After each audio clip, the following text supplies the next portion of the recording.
So let us just get going then, if there are so many. Let's see where we get. So the first one is as follows. Venerable Sir, I was wondering what wrong stillness is like. Could you please explain? Okay, I think we had this question before, didn't we? I can say it one more time. Also,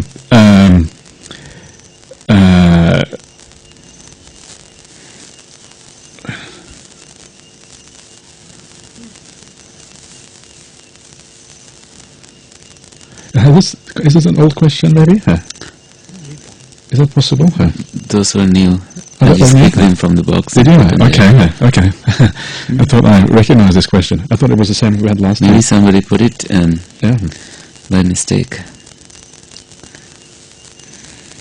Okay, I thought we had something similar. Anyway, okay, I was wondering what wrong stillness is, and the answer, so this is like Miccha Samadhi, right? Samma Samadhi, right stillness, Miccha Samadhi, wrong stillness, and I think the idea is, if you look at how Samadhi is defined in the sutras, Miccha Samadhi seems to be basically when the Samadhi is based on wrong view. That is what's called Miccha Samadhi. So it's still Samadhi, but if wrong view is a kind of at the base of that, whatever that wrong view might be, then it's not Samma Samadhi, because it doesn't lead to awakening. It stops with Samadhi and doesn't go beyond that.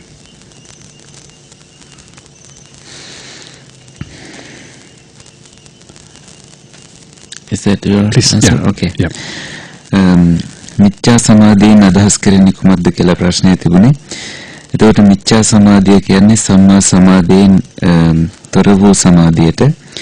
ඒ වගේම මිච්ඡා සමාධිය පදනම් වෙලා තියෙන්නේ වැරදි දෘෂ්ටිය මතයි. ඒ සමාධිය වගේ තමයි දැනෙන්නේ.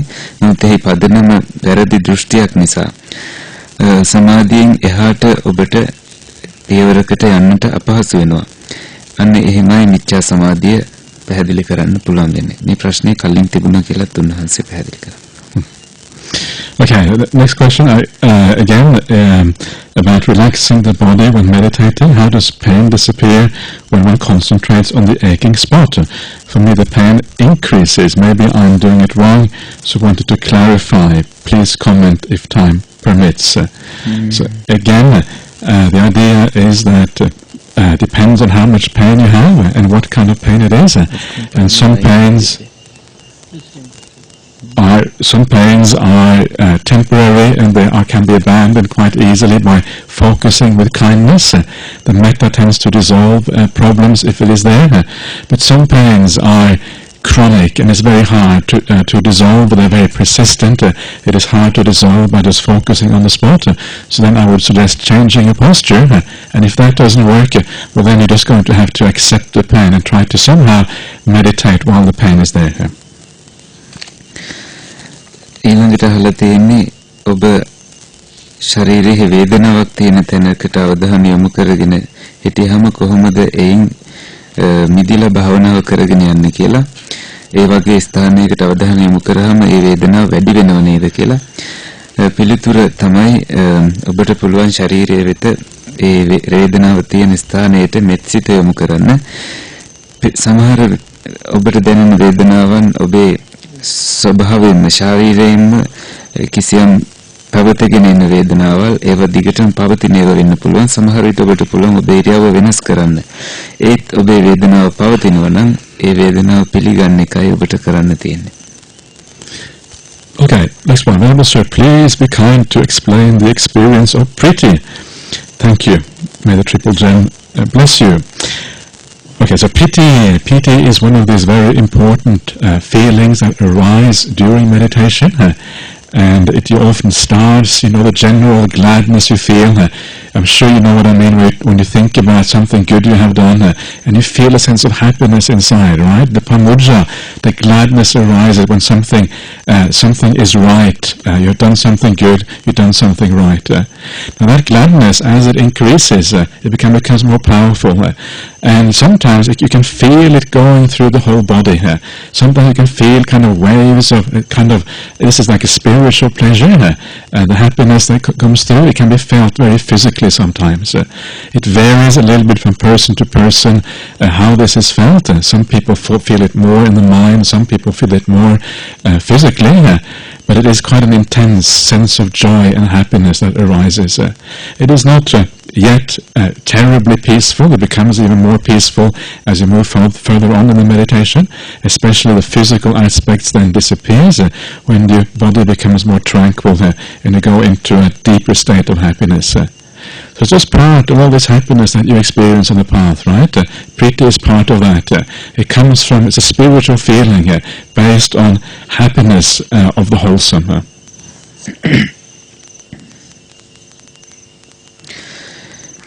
ප්‍රීතියේ අත්විඳින කොයි විදිහටද කියලා ප්‍රශ්නයක් අහලා තියෙනවා. ප්‍රීතිය කියලා කියන්නේ වැදගත්ම දැනීමක්. ප්‍රීතියට අපි ජෝයි කියලාත් කියනවා. ජෝයි කියන්නේ ඔබට දැනෙන ඒ සතුට සහගත ප්‍රමෝද සහගත දැනීම. ඔබ හොඳ දෙයක් කරාම ඔබට ඒ සතුට ප්‍රීතිය දැනෙනවා. ඒ වගේම ඒ වැඩි වෙන්න පටන් ගන්නවා. සමහරලාට ඔබට දැනෙන්නේ මුළු කය හරහාම යන සතුටක් විදියට. ඒක කායිකව දැනෙන දෙයක්. සමහර අය ඒ පුද්ගලයාගෙන් පුද්ගලයාට වෙනස් වෙනවා. සමහර අයට ඒක බොහෝ විට මානසිකවයි දැනෙන්නේ. ඒ වගේම ඒ විඳීම තීව්‍ර භාවයටපත් වෙනවා භාවනාවේදී ඔබ දිගටම භාවනාව කරගෙන යද්දී. ඒක දැනෙන්නේ බොහොම සාමකාමී සංසුන් ස්වභාවයක් විදියට. ඊළඟට භෞතික ශරීරය නොදැනී ගියාට පස්සේ ඔබට පුළුවන් මානසින් ගැඹුරටම ඒ ප්‍රීතියෙන් අත්විඳින්න. සමහරවිට ඒ ප්‍රීතිය ගැඹුරටම අත්විඳලා කුසල දේවල් පිළිබඳව සතුටටපත් වෙන්නත් ඔබට පුළුවන්. ඒ විදිහටයි ඔබ ප්‍රීතිය අත්විඳින්නේ. Okay, so dear Venerable Tero, you said that love wisely means love without attachment. I think as monks, can you hear? Yeah? You said that love wisely means love without attachment. I think as monks it is a thing that must be abandoned. As husband and wife engage in sexual things without attachment, but love is there. So I think love wisely is only for lay people. What is your opinion here? I don't think you can engage in sexual things without attachment. Attachment is very much part of that. It is almost that, I think that is a oxymoron, two opposite things. If you engage in such things, an attachment will always be part of that. You can't have that attachment. So the idea of metta, right? The Buddha praises metta so much in the suttas. The idea of the Brahma Viharas, it is praised, everybody should do the Brahma Viharas. As monastics, it is not said that you should not do those. This is part of the practice. And I think this is a very important part of the practice, and it gives rise to very wholesome states of mind. It makes it much easier to cultivate your virtue, right? If you have a sense of metta inside of you, very easy to say the right things, to practice the right things.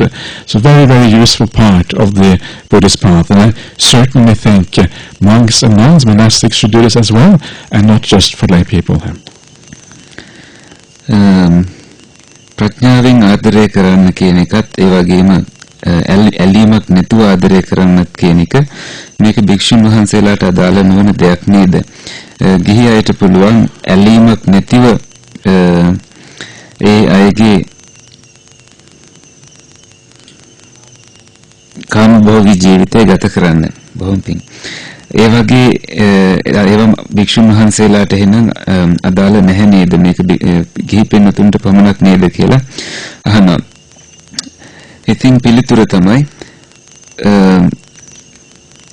මෙතන තියෙන්නේ ඇලීම කොයි වෙලෙත් තියෙනවා කිසියම් කාමයෙන් ඇලෙන හැමතැනම කාමභෝගී ජීවිත ගත කරන වෙලාවට. ඉතින් ඇලීමකින් තොරව මේ ක්‍රියාවලින් සිද්ධ කරන්න බෑ. නමුත් මෙත්සිත තියෙන තැන ඇලීම නැහැ. ඒ වගේම බ්‍රහ්ම විහාර වඩන තැන සියලු දෙනාටම පොදුවේ අපිට පුළුවන් ඒ පුහුණුව පවත්වාගෙන යන්න හැම කෙනෙක්ටම මේ නිර්දේශ කළා තියෙනවා. භික්ෂුන් වහන්සේලාට එපා කියලා නැහැ බ්‍රහ්ම විහාර වඩන්න. ඉතින් බ්‍රහ්ම විහාර භාවනාවල් වැඩුවාම ඔබගේ මනස කුසල තත්වයන් වලට හැරෙනවා. එතකොට ඔබට පුළුවන් දේවල් කතා කරන්න, ඒ වගේම පුහුණු වෙන්න බොහොම ඉවසීමකින් සහ හොඳ සිතිවිලි වලින් යුක්තව, පිරිසිදු මනසකින් යුක්තව. ඒ නිසා මේ ප්‍රඥාවෙන් ආදරය කරන එකත් ඇල්මත් කියන එක ප්‍රතිවිරුද්ධ දෙපැත්තක් කියලා අපි වටහා ගන්න ඕනේ. මෛත්‍රියෙන් කරන ආදරය හැම කෙනාටම පොදුවේ වඩන්නට පුළුවන් ආදරයක්. Okay, so next one, Devanipatero. First monks think that women must be abandoned by them, talking with them, smiling, associating here, because they think associating with women gives rise to hindrances, kama chanda, and if so, they will think that they are the low ones. Presumably the women are the low, considered lower. Presumably what you mean. I think as monks we can associate with women without arising hindrances for good purposes. What do you think about that? Give us a practical answer. Yes, I think you can certainly associate with women to some degree. You just have to have sampajanya and mindfulness and be aware of what is happening here. And if you have enough awareness and you see any danger arising, any problems arising, then you can always withdraw at the right time so you don't actually get yourself into trouble. So yes, it is just about being wise, right, and understanding your limitations, understanding what works and what doesn't work. One of the great things to always use in these kind of occasions is to remind yourself of the monastic vinaya, the Patimokkha Sila. And if you keep the Patimokkha Sila strictly, then you're unlikely to get yourself into trouble. Remember some of the Pachitya rules in the Patimokkha says not to associate with women by yourself, right? Sitting with a woman by yourself and these things. Pachitya 44 and 45, which are about not being alone with a woman. And if you keep those kind of rules, then there is a much less chance that you will get yourself into trouble, because it's much more difficult to get into wrong association where somebody is there to see it or to understand that something wrong is happening here. So if you keep the Patimokkha rules and you are wise about what is going on in your mind and how things are going, yes, you can certainly do this. Probably also advisable to, in the first few years as a monastic, to get yourself established, not to associate too much with women. And when you feel that you have a better understanding of how the monastic life is lived, then maybe it is easier to deal with these sort of things. භික්ෂුන් වහන්සේලා විදියට කාන්තාවන් බැහැර කළ යුතුද? එහෙම නැත්නම් කාන්තාවන් පහත් ගණේලා සලකන්න ඕනද?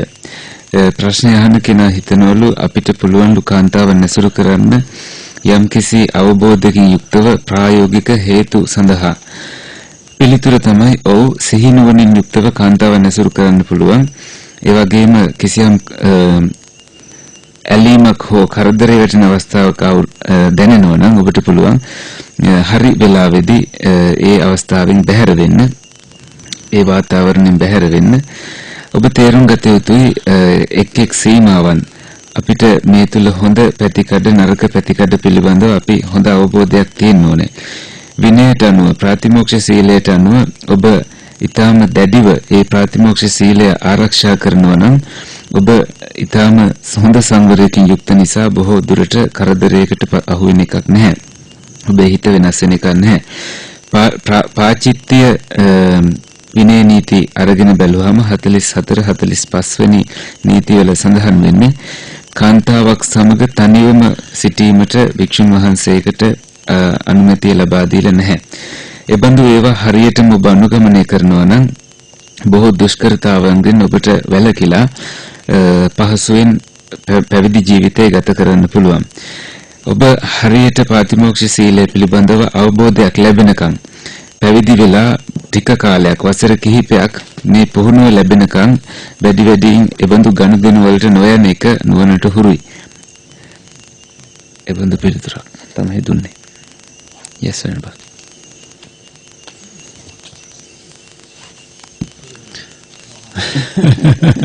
Okay. Yeah, good. He's probably just searching for metta, right? So right next to the heart. Okay, good. So next one. Venerable Tero, if we think our death occurred after this meditation retreat, so we must improve our wholesome actions and thoughts as soon as possible. Is this the right way of thinking here? Yes, that is a good way of thinking. The idea, remember, is really to remember that death can occur at any time. Death is always a possibility. So you can never, if you remember that, you can never actually allow yourself to indulge in bad thinking. Right? If death is going to happen the next moment, can you indulge in bad thinking now? Then you die with a bad thought in your mind. That is not good. So every moment is a possibility that you will die. So you can think after the retreat, but even better is to think tomorrow, right? Even better is to think this evening. Even better is to think as soon as possible, basically. It can always be present. And because it's always a possibility, it may always happen. There is never really any right time to think the bad things. Always have to be ready to die. Ready, as if you live as if you can die at any time. Then you're living in the right way. So bring it as close to you as you possibly can. ප්‍රශ්නේ තමයි අපි හිතනවා නම් මේ වැඩසටහනෙන් පස්සේ අපේ මරණය සිද්ධ වෙනවා කියලා. අපි කල යුත්තේ හරි විදියට මේ වෙලාව ගත කරන එකද, සිහිය උපදවා ගන්න එකද? ඒ හොඳද එහෙම හිතන එක කියලා අහනවා. ඔව් කියලා පිළිතුරක් දෙනවා. මරණය ඕන වෙලාවක සිද්ධ වෙන්න පුළුවන්. ඊළඟ මොහොතේ, ඊළඟ දවසේ වෙන්න පුළුවන්. ඔබම හිතන්න ඔබේ මරණය ඊළඟ මොහොතේ වෙනවා නම් ඔබට පුළුවන් ද නරක දේවල් වලට හිත යොදවන්න. කිසිම නරක දෙයක ඔබේ හිත යෙදෙන්නේ නැහැ. හෙටද ඊළඟ මොහොතේද කොයි වෙලේ හෝ මරණය සිද්ධ වෙනවා කියලා හිතුවහම අපි බොහෝ විට හොඳ දේවල් වලම යෙදෙන්නේ. මරණය කොයි වෙලේත් අපි ළඟ තියෙනවා. ඒ නිසා අපි කල යුත්තේ ඊට සූදානම්ව හොඳ විදියට වාසය කිරීමයි. Okay. Dear Venerable Sir, I am trying to be a lay meditator, very keen to meditate. However, I'm still struggling with trying to achieve stillness of the mind. Could you please explain how to achieve this without wasting much of your precious time? Please forgive me for not grasping this basic in spite of all your efforts. Thank you. It's not basic. It is a kind of thing that everybody is struggling with, so please don't think of it as basic. It is a sort of thing that everybody needs to deal with, how to actually be able to still the mind. So presumably what you mean is that your mind is perhaps thinking too much, or it's restless and moving around, doesn't really want to stay with the meditation object. And the reason for this is basically always the same thing. It's because you're not really enjoying the meditation object. It's not happy enough, right? Because it's not enjoying it enough, because it's not happy enough, the mind doesn't want to stay with it. If a meditation object really is enjoyable, all you have is bliss, your mind wants to hang out with that bliss, it doesn't want to go anywhere else. So this is the problem. There's still not enough contentment there. So the trick is to use little tricks of perception to allow the mind to find more happiness in the moment. One of the things I was saying yesterday was this idea of being there with your friend, the breath, right? Somebody else mentioned that was a useful perception. And so you're there with your friend, the breath, just you and your breath walking along on the spiritual path. And how do you feel for your friend? You have a sense of metta, kindness towards your friend. So the breath is your friend on the path. And when you have metta towards your friend, the breath, it is very, very easy to follow along here. So this is the kind of perception you have to give rise to. Perception of happiness that glues your mind into the present moment. So many of the teaching of the Buddha that you find in the suttas are precisely about giving rise to happiness. One of the suttas I was going to read out, I don't know if I have time now, we're running out a little bit short of time, and that was the Mahanama Sutta, which talks about the 6 anusatis, the Buddha Nusati, Dhamma Nusati, Sangha Nusati, Chaganusati, Silanusati, and Devanusati. I just mentioned those before today very briefly, and they're all about giving rise to happiness, right? When you do these kind of reflections, if you do it in the right way, the mind gets, you get the Atta Veda and the Dhamma Veda. Atta Veda means like inspiration. You feel something. When you get that inspiration, you feel pamudja. As a consequence of pamudja, this whole sequence of factors that I've been talking about all along, they come into existence. From the very first sutta I was talking about the sila, pamudja, sila adhipatisari, pamudja, piti, pasandi, sukha, and all the way to samadhi here. So all of these things are there to give rise to happiness in the path. And then the meditation happens pretty much by itself. So it's all about finding that contentment, finding that joy, right? Understanding that now is the opportunity. There's only one day left of this retreat. Now is a chance to meditate. When will you have this kind of opportunity again next time? It is very rare to have these opportunities. You're with good friends. There's a good kind of energy, right? People are generally kind and good to each other, and get into that feeling, get into that mood, and feel so content and so happy with what is going on. And then kind of the glue arises, right? The glue is the happiness. So the glue arises, and when the glue arises, well, you can't unstick the glue, so you kind of get trapped by the glue, and then you're really, really happy when the glue traps you in that way. So this is basically what it is about, and sometimes it takes a lot of effort, and ultimately it's all based on sila. The more powerful the sila is, the easier these things become. If you're having a lot of trouble with stillness of the mind, ask yourself how you can improve your sila. I'm sure you are a very good person already. I think almost everybody here is. But remember that despite that, there's always things we can do to improve further. And once we improve further, then the meditation will tend to take off. ප්‍රශ්නේ තමයි කොහොමද මේ භාවනාවේ නිශ්චලතාවය ඇති කරගන්නේ කියලා. මම භාවනාවට ඉතාම කැමති කෙනෙක්. නමුත් මේ වගේ ගැටලුවක් මට තියෙනවා නිශ්චලතාවය ඇති කරගන්නේ කොහොමද කියලා. මට සමා වෙන්න මේ වගේ මූලික ප්‍රශ්නයක් ඇහුවට මූලික දේවල් හරියට තේරුම් ගත්තේ නැති වුණාට කියලා අහලා තියෙනවා. පිළිතුර තමයි මේක මූලික ප්‍රශ්නයක් නෙමෙයි, හැම කෙනෙක්ම මේ භාවනා වැඩසටහනේදීත් හැම කෙනෙක්ටම මුහුණ දෙන්න තියෙන ප්‍රශ්නයක්. ඉතින් සමහර විට නිශ්චලතාවයේ මනසේ නොතිබෙන්න හේතුව ඔබ හිතන නිසා, නොසන්සුන් භාවය නිසා, ඒ වගේම ඔබගේ භාවනා අරමුණට තියෙන ඇල්ම සහ ඒ පිළිබඳව තියෙන ප්‍රීතිමත් භාවය, විනෝදමත් භාවය අඩු වෙලා තියෙන නිසා. මොකද එහෙම වුණාම මනස භාවනා අරමුණත් එක්ක ඉන්න කැමැත්තක් දක්වන්නේ නැහැ. ඔබේ භාවනා අරමුණ ඊටාම සුවදායක සතුටක් නම් එයත් සමග ඉන්න මනස කැමති. මනසයි මේ පිළිබඳව විනෝද වෙන්නේ.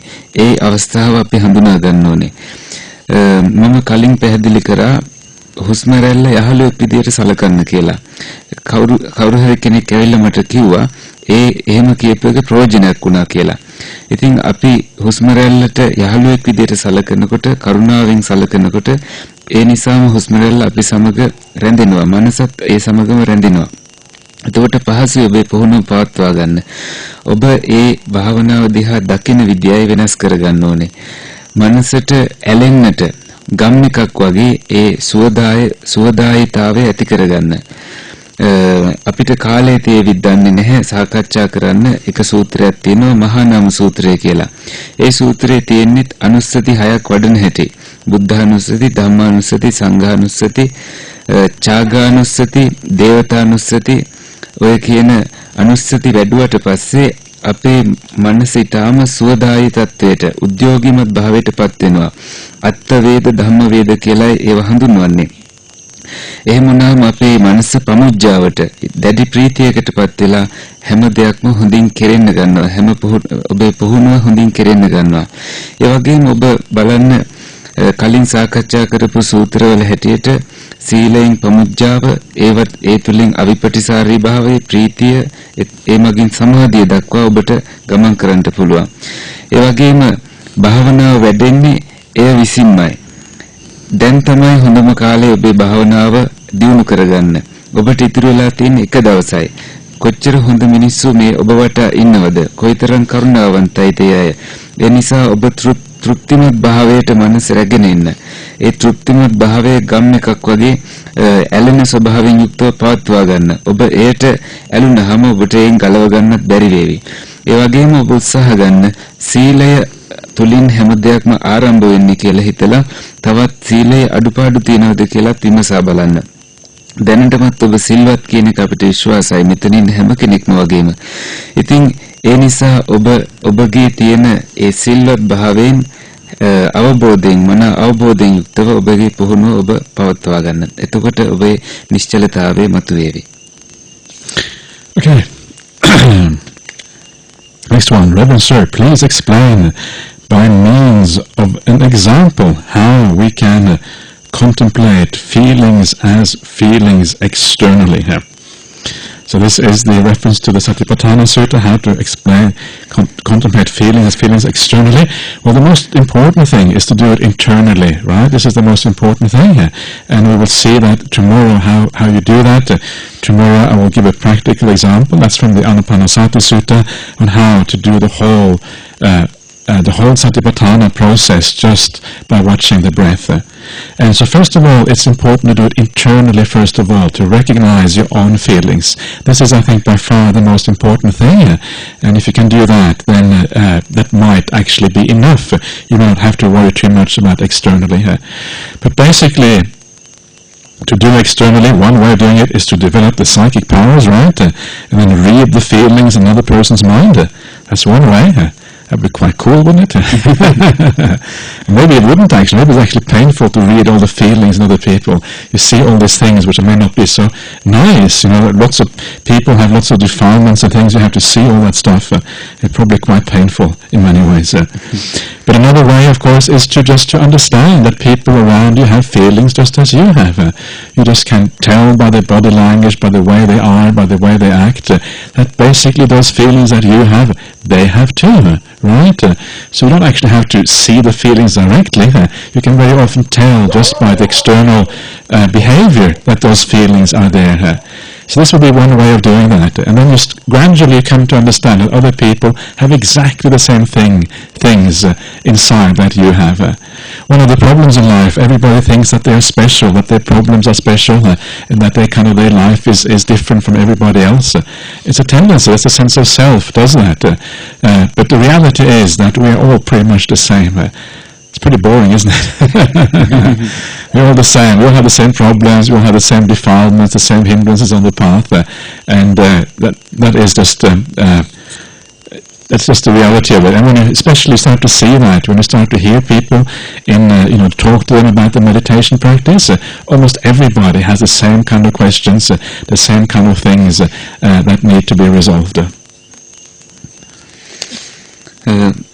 ප්‍රශ්නේ තමයි ස්වාමීන් වහන්සේ කරුණාවෙන් පැහැදිලි කරලා දෙන්න උදාහරණ සහිතව ප්‍රායෝගික උදාහරණ සහිතව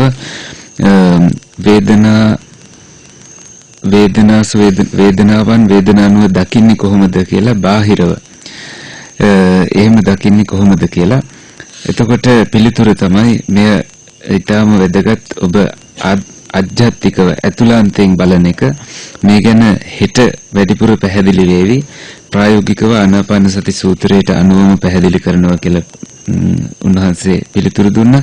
ඒ වගේම අපි වැඩිපුරම අවබෝධ කරගන්න ඕනේ අපගේම දැනීම් වලට, අපගේම වේදනාවල් වලට. එතකොට එයම දැන ගැනීම ප්‍රමාණවත් ඔබගේ පුහුණුවට. එතකොට අන් අයගේ දැනීම් පිළිබඳව අවධානයක් දෙන්න එච්චර හිතන්න අවශ්‍ය වෙන්නේ නැහැ. එක විදියක් තමයි ඔබට පුළුවන් එර්දි බල උපදවාගෙන අනිත් අයගේ දැනීම් කොහොමද දැනෙන්නේ කියලා හිතින් දකින්න. කොයිතරම් වේදනාවල් අන් අයට තියෙනවද කියලා. සමහර විට එය විනෝදමත් වේවි. සමහර විට ඔබට එපා වෙන්නත් පුළුවන්. මොකද අන් අයගේ වේදනාවල් ඔබට දැනෙන්න ගන්න හින්දා. ඒ වගේම ඔබ තේරුම් ගන්න හැමෝටම තියෙන එකම ආකාරයේ වේදනාවල් කියලා. ඔබ විශේෂයි කියලා හිතන්නත් එපා. ඒ වගේම ඔබ ඒවා ඍජුව දකින්නත් අවශ්‍ය නැහැ. ඔබට පුළුවන් අන් අයගේ චර්යාවෙන්ම හිතාගන්න ඒ අයට ඒ දැනීම් තියෙනවා කියලා, ඒ වේදනාවල් තියෙනවා කියලා. ඔබටමයි හැම ප්‍රශ්නයක්ම වෙන්නේ කියලා හිතන එකත් වැරදි. එතන තියෙන්නේ ආත්ම සංකල්පය. එහෙම අනිත් අයට තමන්ගේම ප්‍රශ්න කියලා තියෙනවා කියලා හිතන එකයි අවශ්‍ය වෙන්නේ.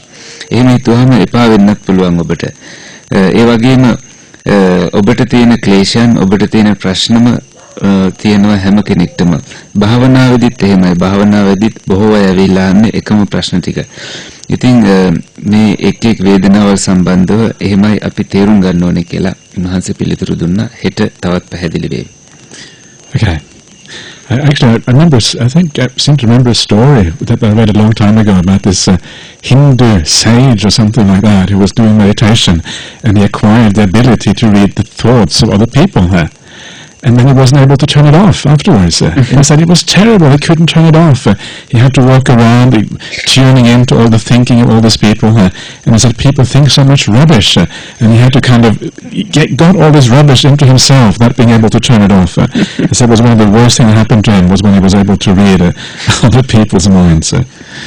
Anyway, that's be careful what you wish for, as they say here.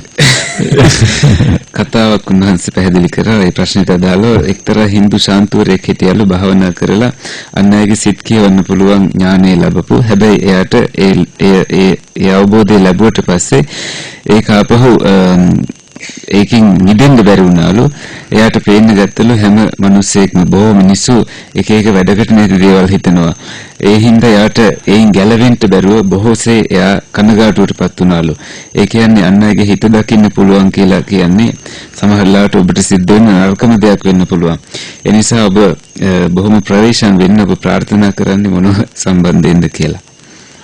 Okay.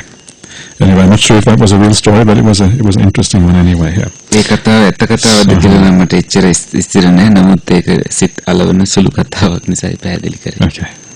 Well, Ajahn Brahmali, what meditations other than anapanasati can we do to attain the higher levels of samadhi and magapala, like sotapanna, sakadagami, etc.? For example, death meditation, 32 parts of the body, buddhanusati, etc. Yes, you can do all of those things, and all of those things may help you. You have to remember to do the right thing at the right time. This is the most important thing. What are the problems that you have, right? So if you have, the 31 parts or 32 parts, 31 is in the suttas, 32 is in the Visuddhimagga, but if you do the 31 parts of the body or whatever, then use that if you have problems with attachment to the body, right? Especially if you have karma chanda and that sort of thing arising, then you can use these kind of things. There's contemplation you can use if you find it hard to get peaceful, and you can develop this to kind of calm down the defilements again. It's very useful for that sort of thing. Buddhanusati is great if you have a lot of faith and confidence in Buddhism, and especially in the Buddha, and you find a way of contemplating the qualities of the Buddha. It's actually very beautiful when you do it in the right way, and that gives rise to happiness inside. Then do the Buddhanusati. It's all about using things that give rise to those things that progress you on the path. That is what it's all about. Anything that gives rise to happiness is a good thing here. And then based on that happiness, you can then continue. Either you can just continue focusing on the happiness itself, and that may take you to samadhi, or you can then move on to the breath, or you can move on to metta bhavana or any other of the Brahma Viharas, and that can then take you further along the path. So it's all about using the right tool at the right time. This is what this is all about. So understand what you need, right? And all of these things work together to bring you forward on the path. Anapanasati, the only good reason to talk about that especially is because the Buddha gives a long sutta on anapanasati, right? He talks about that in great detail, how to do that practice, and anapanasati is explained in so many different places. It's one of those things that you see again and again in the suttas.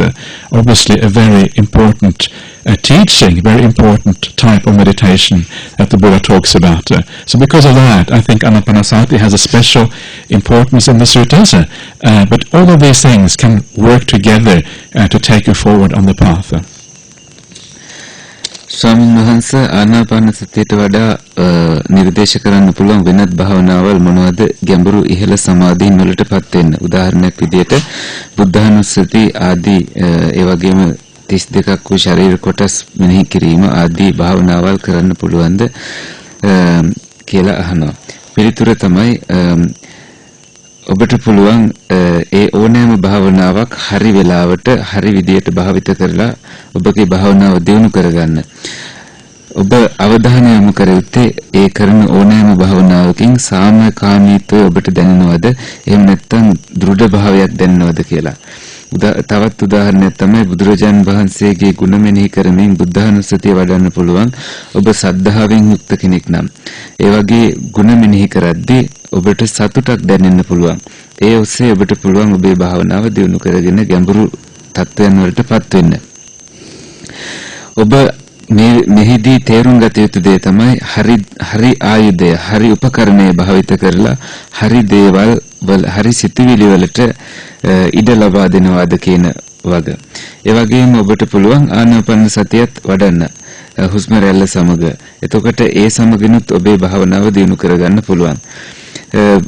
බුදුරජාණන් වහන්සේ විශේෂයෙන්ම ආනාපාන සති සූත්‍රය දේශනා කළා දීර්ඝ සූත්‍රයක් වශයෙන් පිළිවෙලින් ඒ වඩන ආකාරය. ඒ වගේම එම සූත්‍රයේහි කොටස් තැන් ගණනාවකම සඳහන් වෙනවා.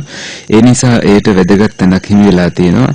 ඒ ඔබ තේරුම් ගත යුතු දේ තමයි මේ සියල්ලම එක්ව ඔබට පුළුවන් වඩන්නට, පුහුණුවන්නට.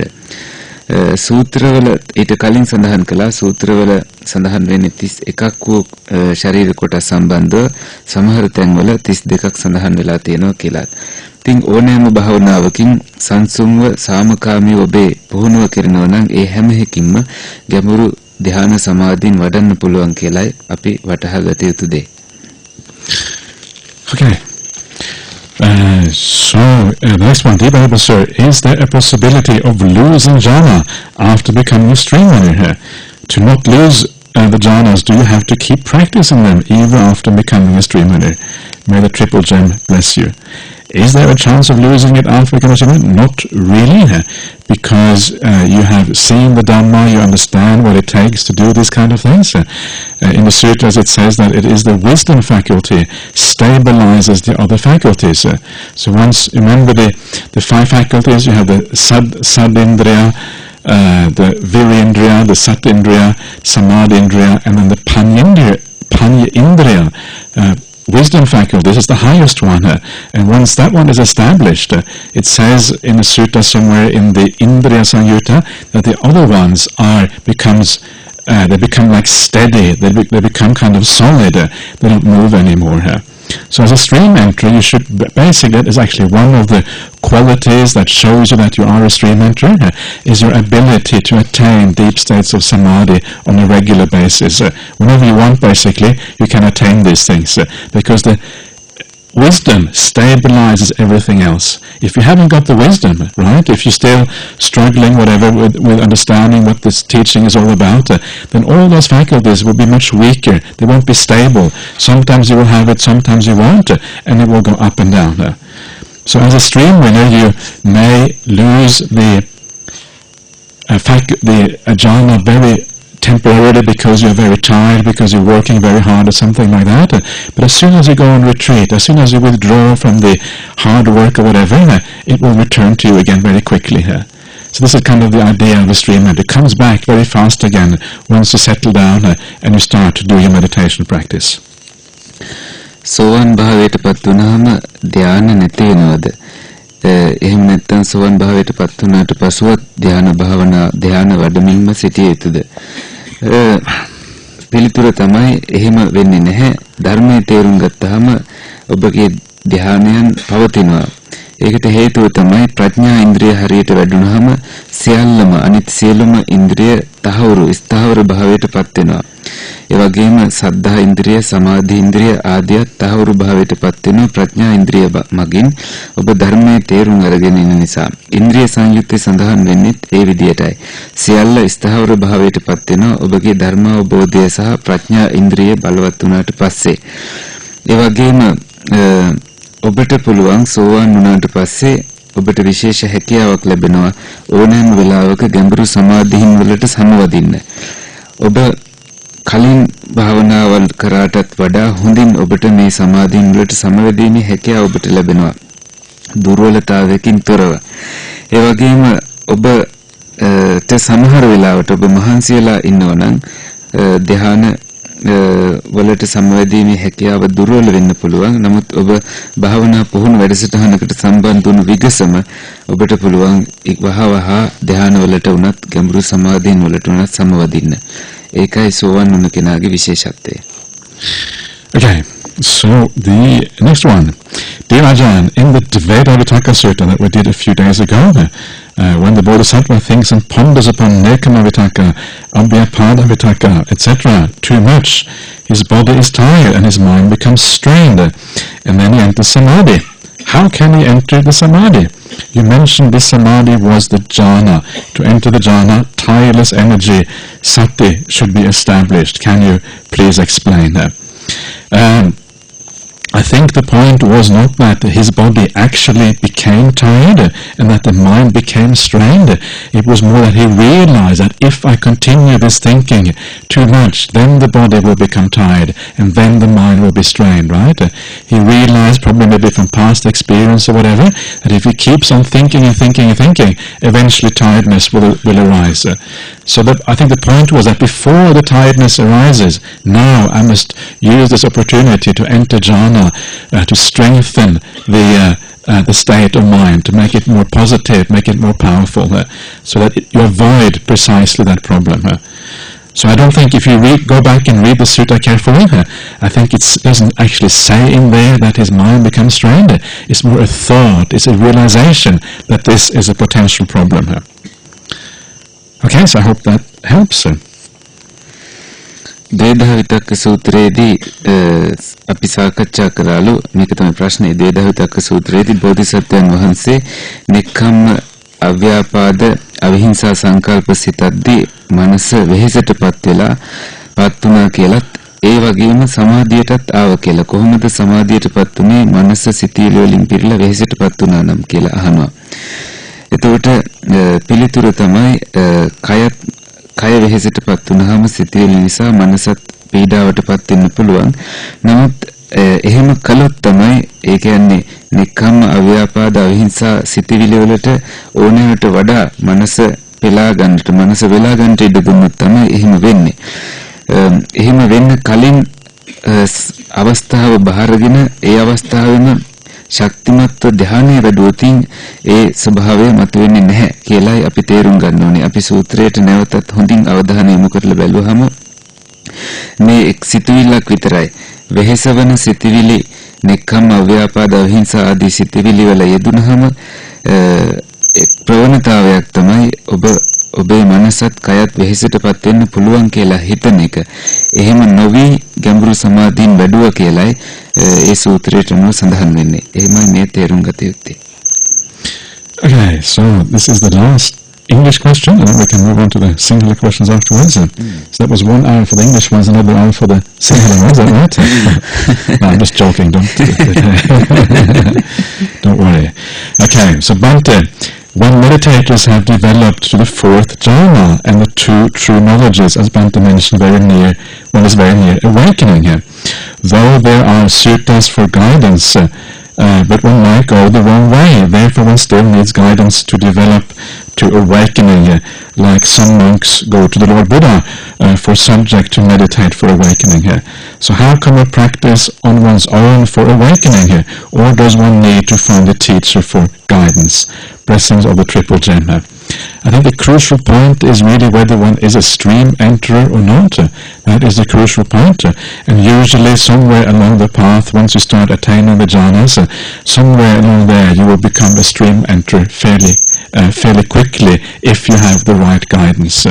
So you need guidance to a stream entry, and once you are a stream enterer, as it says in the suttas, then you are become independent of anyone in the world.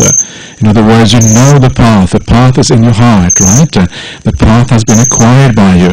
This is one of the reasons, one of the things I think maybe Nyaya, Adigameya or Adigachati, that we were talking about in the Satipatthana Sutta, you acquire the Nyaya. Part of that might be the acquiring of the Noble Eightfold Path.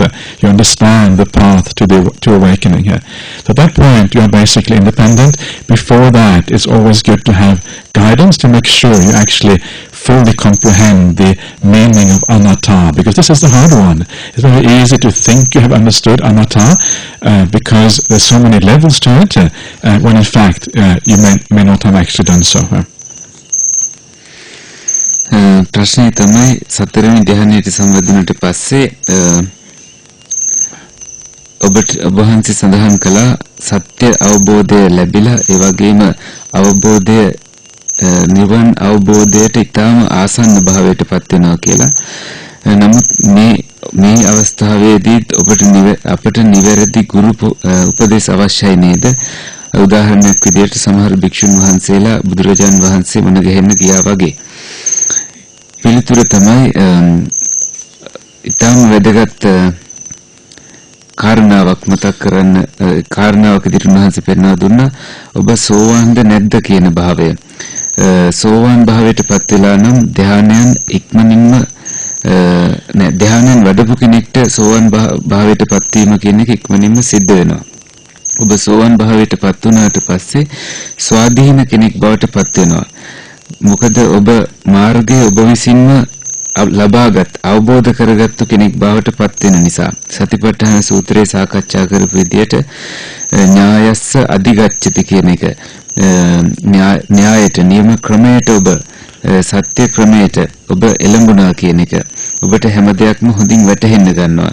හැබැයි ඊට කලින් ඔබට නිවැරදි උපදේශ අවශ්‍යයි. ඒ தത്വයටපත් වෙන්න කලින් ඔබ පත් වුණාට පස්සේ හැම දෙයක්ම තේරෙන්න පුළුවන්. ඒ වගේම අමාරුම දේ තමයි අනත්තා කියන ස්වභාවය වටහා ගන්න එක.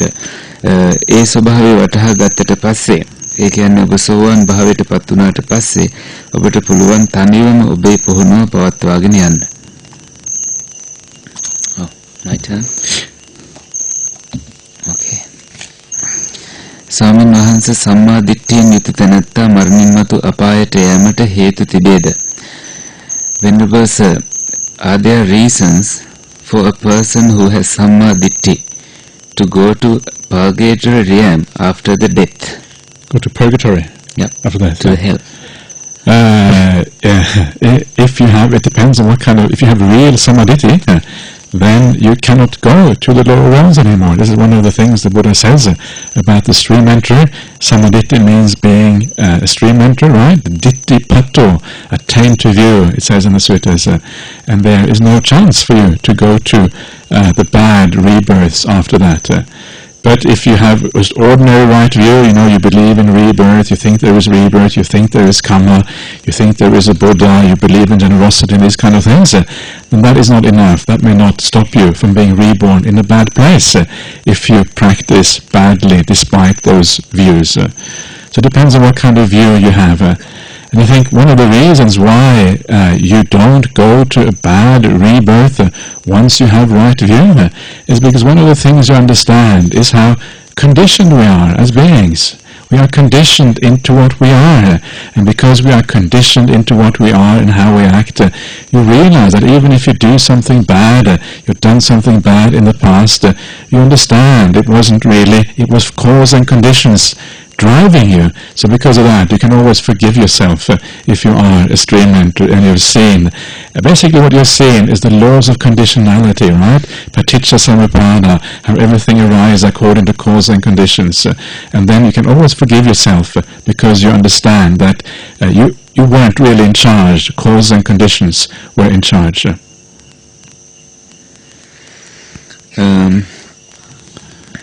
පිළිතුර තමයි මේ ප්‍රශ්නය ඇහුවේ සම්මා දිට්ඨියෙන් යුත තැනැත්තා මරණින් මතු අපායට යෑමට හේතු තිබේද කියලා. එතකොට පිළිතුර තමයි ඔබට නියම සම්මා දිට්ඨිය තියෙනවා නම් ඔබ අපායගාමී වෙන්නේ නැහැ කියන එක. ඒකට හේතුව සූත්‍රවල සඳහන් වෙනවා දිට්ඨිපත්තෝ නිවැරදි දැක්මට ඔබ එළඹුණාම ඔබ අපායගාමී වෙන්නේ නැහැ මරණින් මතුව.